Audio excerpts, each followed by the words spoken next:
야간 산책. 하늘이 부서질 듯 맑고 투명한 밤.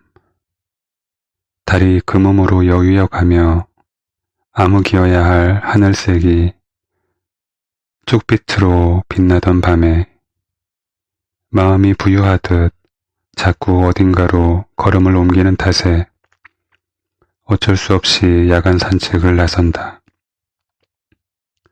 나는 가끔, 아주 가끔 길 건너편 땅으로 탐험하듯 산책을 나서는데 오늘 밤이 바로 그런 날이다. 차도의 중앙선, 즉 노란 실선 두 줄을 기준으로 이 세상과 저 세상이 갈린다. 차도의 중앙선 위로는 전철이 달리는 고가가 있다. 저 건너편 세상은 유독 밤이 어둡고 인적이 드물다. 검은 골목길을 어두운 밤에 걷는 기분은 뭐랄까 조금 묘하다. 모두가 잠든 시간일 뿐 모두가 존재하지 않는 시간은 분명 아닐 텐데. 어두운 밤의 저 세상은 마치 인간은 모두 사라지고 인간의 흔적만 남은 폐허처럼 고요하다. 그곳에는 골목의 조명이 모두 꺼진 늦은 새벽까지 문을 여는 주점이 있다. 나는 주점이 보이는 먼 벤치에 앉아 주점의 현관을 바라본다. 한여름에도 꺼지지 않는 크리스마스 트리 장식 등이 주점의 문과 문 양쪽에 달린 큰 창틀을 장식하고 있다. 벽 전체가 통유리지만 안은 보이지 않는다. 한 번은 늦은 오후에 우연히 주점의 주인으로 보이는 여자를 본 적이 있다. 미색이고 키가 작고 가느다란 종아리를 가진 여자다. 그 여자가 열쇠로 자물쇠를 풀어 주점의 문을 열고 안으로 사라지면 몇 초 지나지 않아 가게 밖에 둘러쳐져 있는 유일한 장식품인 크리스마스 트리 장식 등에 불이 들어온다. 노끈처럼 긴 줄에 매달린 작은 전구들이 켜지고 꺼지고 색이 바뀌기를 반복한다.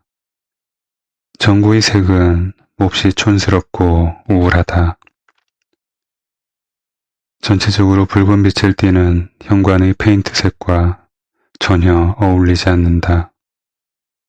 전등은 밝은 녹색과 옅은 빨간색과 옅은 파란색과 보라색으로 구성되어 있다. 밝은 녹색은 소주병의 녹색과 흡사하다. 가지런히 쌓아 올린 붉은 벽돌 더미 위에 녹색 크리스마스 전구를 돌돌 감아 놓은 모양새다. 특히 보라색 전등은 어느 계절, 어떤 온도의 빛과도 어울리지 않는다. 보라색 홀로 개성 있게 빛난다. 불을 켜고 나면 주인은 주점 바깥에 있는 화장실의 자물쇠를 푼다. 화장실 문이 열리면서 주점은 오늘의 영업을 시작한다. 주점 안에서는 붉은 빛이 흘러나온다. 문득 궁금해진다. 저 안에서는 어떤 불이 어떤 온도로 불타고 어떤 색의 공기가 어떤 모양으로 흐르고 있을까? 불은 늘 어둠 혹은 그림자와 함께한다. 일렁이는 불은 나약한 빛을 만들고 일렁이는 그림자를 만들고 불어오는 바람의 리듬에 맞추어 춤을 춘다. 어쩌면 저 주점 안에도 흔들리는 불이 있을지 모른다. 벽난로 속의 장작불이거나 횃불 같은 살아있는 불 말이다. 나는 잠시 눈을 감는다. 주점에서 흘러나오는 불은 그 세기가 미약하여 내 눈동자에 불의 흔적을 남기지 못한다. 짙은 녹색으로 출렁이는 불의 여운, 어린아이의 볼을 감싼 홍조 같은 아름다운 빛의 번짐. 없다. 그것이 없다.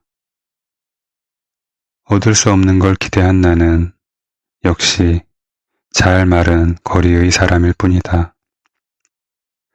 문득 궁금해진다. 어떤 사람들이 앉아 있을까? 어떤 음악이 흐르고 있을까? 바깥은 얼음처럼 차갑고 투명한 검은 유리 하늘이 세상을 감싸고 있는데 저 안은 이상하게도 따뜻해 보인다. 다른 세상. 그래. 저 안에는 다른 세상이 있을 것이다. 같은 검은 유리 상자 안에 존재하면서도 이곳과 다른 세상이므로 당연히 이곳과 다른 사람들이 모여 앉아 있을 것이다.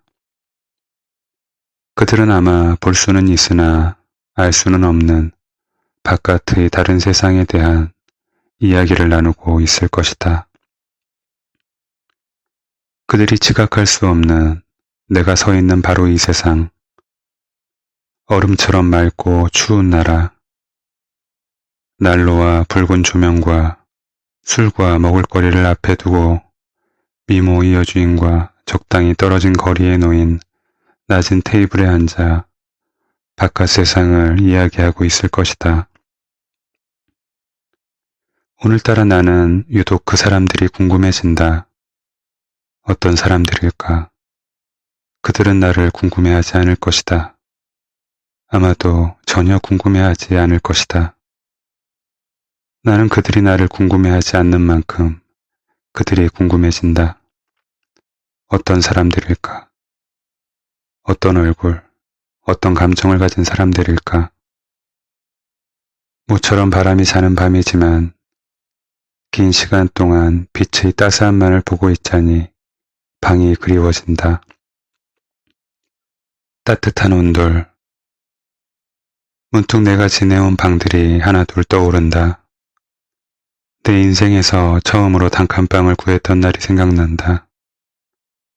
단독주택 2층의 작은 방이었다. 내 방 옆으로는 조금 더 커다란 평수의 방이 있었고 그곳에는 중년의 부부와 아이가 하나 살고 있었다. 그 방에서 났던 첫 겨울은 추웠다.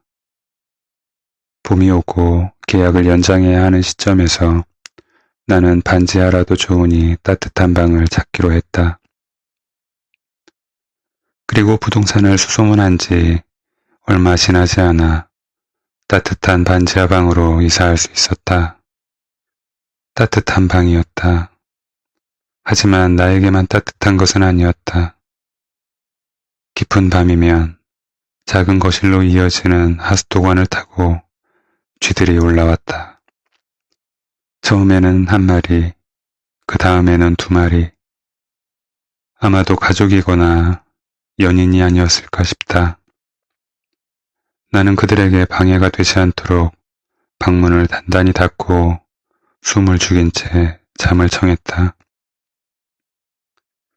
가끔은 적은 분량의 식량을 내놓기도 했다.